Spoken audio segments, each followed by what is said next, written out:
Hello, friends. So we all know and love that feeling of being in the comfort of our own home, where we feel safe and warm, and all the outside world passes by while we sit and enjoy the peace and tranquility of our favorite spot in our home. But what would you do if you were suddenly trapped in your own home in a situation where there was no way of calling for help? If the person who was keeping you from calling for help was watching your every move so you could not contact the outside world, what would you do? Maybe the key would be to signal for help out a window. But this is something someone outside is unlikely to notice. Maybe it would be better to try and disguise the fact that you were looking for help in plain view of the person who is keeping you captive. Well, in today's story, we're here for such an instance. And the story is truly a heroic one that you're about to see. Here's a transcript. 911. I would like to order a pizza. You called 911 to order a pizza? Yeah. This is the wrong number to call for a pizza. No, you're not. I'm getting you now. Later in the call, the woman found creative ways to answer Mr. Tenake's yes or no questions about how much danger she and her mother were in. So Tenake answered a call from a woman asking to order a pizza to her address. First he got confused, but then it clicked for him that this wasn't just another mistaken dial, but there was something more serious going on. Through Tenake's questioning, Is the other guy still there? Yep. I need a large pizza. All right. How about medical? You need medical? No, with pepperoni. All right. We'll get him going. Thank you. he realized it was this woman's cry for help. After he was done with the initial intake, he asked if she could stay on the phone, but she declined. When he dispatched police, he made sure they understood that this was an alleged situation of domestic violence. He then proceeded to send officers to the address, advising them to turn their sirens off before approaching the apartment, so as not to alert the suspect of what was happening. The call led police to the arrest of Simon Lopez, boyfriend of the 911 caller's mother, who came home intoxicated and allegedly punched her in the arm and pushed her around the house while yelling that he was going to hurt her.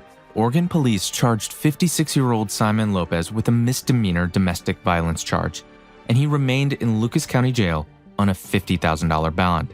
The woman said she called 911 because a man was hitting her mom, but used this tactic so he couldn't plan to run away from police. So this was a circumstance where a victim's daughter called 911 to order a pizza, as a clever way to covertly alert police of an alleged domestic violence situation without the perpetrator realizing. Mr. Tenake said he had never received a call using coded language like this before, but he could tell that she wasn't intoxicated, and her insistence that she called the right number indicated to him that she needed help, partly because he had seen similar scenarios being shared on social media. He also noted that since they are a small dispatch center, he was able to handle the call from start to finish and could accurately portray to the officers the seriousness of the situation.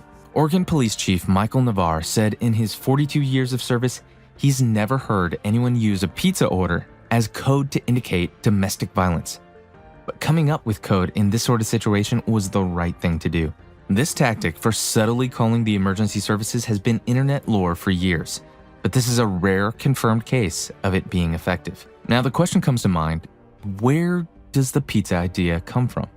It's unclear where exactly the idea originated, but it's very similar to a scenario that was used in a campaign by the Norwegian Women's Shelter Association in 2010. 4 years later, in May 2014, a user on discussion website Reddit, claiming to be a 911 operator, described a domestic abuse victim calling to order a pizza.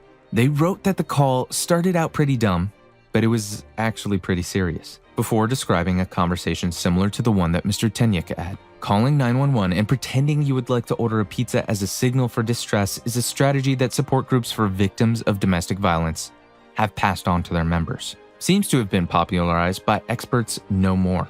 In the ad from No More, an organization that raises awareness about domestic violence and assault, a woman calling 911 and orders a pizza, prompting the dispatcher to ask her if the call is a joke. The camera pans through a messy apartment, focusing at one point on a hole in the wall. As the woman continues to place the order, the dispatcher eventually catches on that she's asking for help in a domestic abuse situation and finally asks if she has an emergency, at which point the woman is able to answer yes. When it's hard to talk, it's up to us to listen, the ad concludes. Therefore, A 911 call, which came in the heroic dispatcher would never forget, and the woman's bravery and quick thinking saved her life. What are your opinions about it? Feel free to tell us in the comments section. And if you feel the same way, then like and share this video, and don't forget to subscribe to our channel before hitting the bell icon. See you in the next video.